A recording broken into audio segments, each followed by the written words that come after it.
আসসালামু আলাইকুম everyone, I am Halija from Halija's taste heaven. আজকে আমি আপনাদের জন্য নিয়ে এসেছি ককটেল পোলাও রেসিপি। আশা করি আজকের ভিডিওটি আপনাদের সকলের কাছে ভালো লাগবে। অনেক তো খেয়েছেন একই স্বাদের পোলাও, কাচ্চি, তিহারি। এবার একটু ইউনিক কিছু খাওয়া যাক। আজকের এই ককটেল পোলাও রেসিপিটি ফলো করে আপনারাও একবার বাসায় এই ককটেল পোলাও বানিয়ে দেখেন, এটার ফ্যান হয়ে যাবেন। আশা করি আজকের ভিডিওটি আপনাদের অনেক বেশি ভালো লাগবে। আর দেরি না করে চলুন রেসিপিটি শুরু করা যাক। ককটেল পোলাও রেসিপির জন্য এখানে আমি কিছু গরম মশলা নিয়ে নিয়েছি। এবার এগুলোকে তেলে দিয়ে দিব। প্রথমে দিয়ে নিচ্ছি 2 টেবিল চামচ ঘি, 8টি এলাচ, 1 চা চামচ জিরা, 4 টুকরো দারচিনি, একটি শাহি এলাচ, একটা স্টারের 4 ভাগের 1 ভাগ, সাথে দিয়ে দিচ্ছি 2টি লবঙ্গ। সব কিছু তেলে দিয়ে একটু ভালো করে ভেজে নিব। এরপর দিয়ে দিচ্ছি 1 কাপ পেঁয়াজ কুচি। পেঁয়াজ কুচিগুলো দেওয়া হয়ে গেলে খুব ভালো করে এবার সব কিছু তেলের ভিতর ভেজে নিব। এরপর দিয়ে দিচ্ছি 2 টেবিল চামচ আদা, রসুন এবং কাঁচামরিচের পেস্ট দিয়ে খুব ভালো করে সব কিছু ভেজে নিচ্ছি। মশলাটা একটু ভালো করে ভেজে নেওয়া হয়ে গেলে আগে থেকে কেটে ধুয়ে রাখা চিকেনের পিসগুলো দিয়ে দিচ্ছি।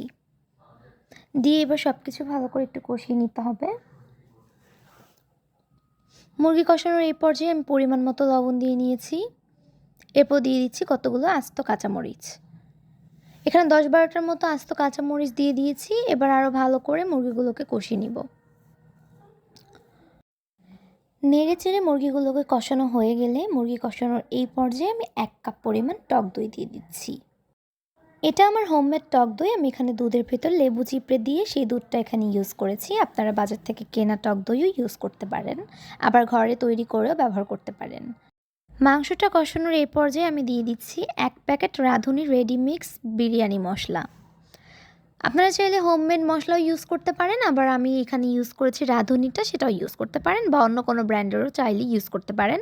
আমি এখানে 1 প্যাকেট পুরো দিয়েছি। দিয়ে এবার ভালো করে মশলার সাথে সব কিছু কষিয়ে নিচ্ছি।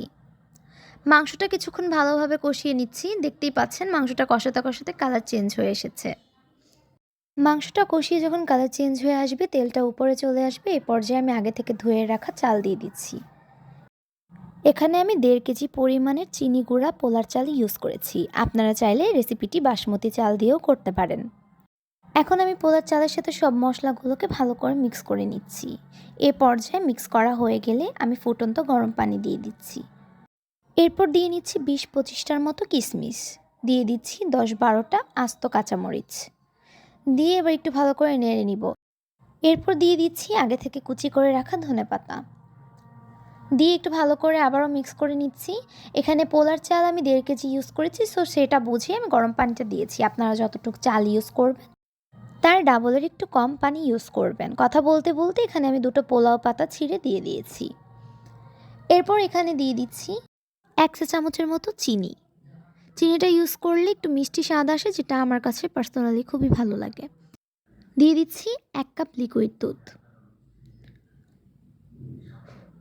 এরপর দিয়ে দিচ্ছি এখানে 1 টেবিল চামচের মতো টমেটো সস। এবার ঢাকনা দিয়ে রেখে দিব পোলাওটা পারফেক্টলি হয়ে আসা পর্যন্ত। অপর সাইডে নিয়ে নিয়েছি 2টি ব্রেস্ট পিস কিমা।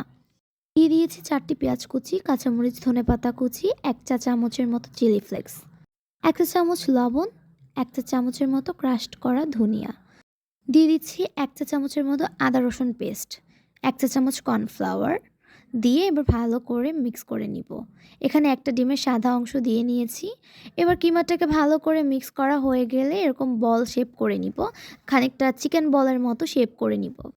এবার চিকেন কোফতাগুলোকে গরম তেলে দিয়ে ভেজে নেওয়ার পালা। চুলার আঁচটা একদম মিডিয়ামে রেখে কোফতাগুলো ভেজে নিতে হবে, এতে করে একটা জুসিনেস থাকবে ভেতরে। খুব বেশি হাই হিটে রেখে কোফতাগুলোকে ভেজে নিলে উপর সাইডটা পুড়ে যাবে, ভেতরটা হবে না, আর জুসিনেসটাও থাকবে না। তো খুব ভালো করে কোফতাগুলো ভেজে নিয়েছি। অপর সাইডে বিরিয়ানিটাও আমার পারফেক্টলি হয়ে যাওয়ার পর উপর থেকে আমি বেরেস্তা ছড়িয়ে দিয়ে দিয়েছি। আমি আগে থেকে কিছু ফ্রেঞ্চ ফ্রাই করে রেখেছিলাম। নর্মালি আমরা যেভাবে ফ্রেঞ্চ ফ্রাই করি ঠিক সেভাবে সেই ফ্রেঞ্চ ফ্রাইগুলো উপর থেকে দিয়ে দিচ্ছি ছড়িয়ে। এই ফ্রেঞ্চ ফ্রাইগুলো দেওয়া হয়ে গেলে আগে থেকে ভেজে রাখা সেই কোফতাগুলো দিয়ে দিচ্ছি। সব কোফতা বলগুলো দেওয়া হয়ে গেলে এখানে বয়েলড করা 2টো ডিম আমি দিয়ে দিচ্ছি। এবার এই বিরিয়ানিটাকে আরও 10 মিনিটের মতো দমে বসিয়ে রাখতে হবে। উপর থেকে দিয়ে দিচ্ছি 2 টেবিল চামচের মতো ঘি। ঘিটার জন্য অনেক সুন্দর একটা অ্যারোমা ছড়াবে। অবশ্যই চেষ্টা করবেন ঘিটা দিয়ে দমে বসানোর। তো দেখেন আমি বসিয়ে দিয়েছি, এবার সার্ভ করে নিব। দেখেন কতটা লোভনীয় লাগছে না? পুরোপুরি একটি আনকমন রেসিপি। আশা করি আপনাদের সকলের কাছে আজকের ভিডিওটি ভালো লাগবে। আর একবার হলেও বাসায় এটা ট্রাই করে দেখবেন। আর কমেন্ট করে জানাবেন এটা কোন দেশের জনপ্রিয় রেসিপি। আশা করি আজকের ভিডিওটি আপনাদের সকলের কাছে ভালো লেগেছে। ভালো লাগলে আমার চ্যানেলটি লাইক, ফলো, সাবস্ক্রাইব করে আমার সাথেই থাকবেন। এতক্ষণ ধরে আমার ভিডিওটি দেখার জন্য অসংখ্য ধন্যবাদ। দেখা হবে নেক্সট কোনো ভিডিওতে। আল্লাহ হাফেজ।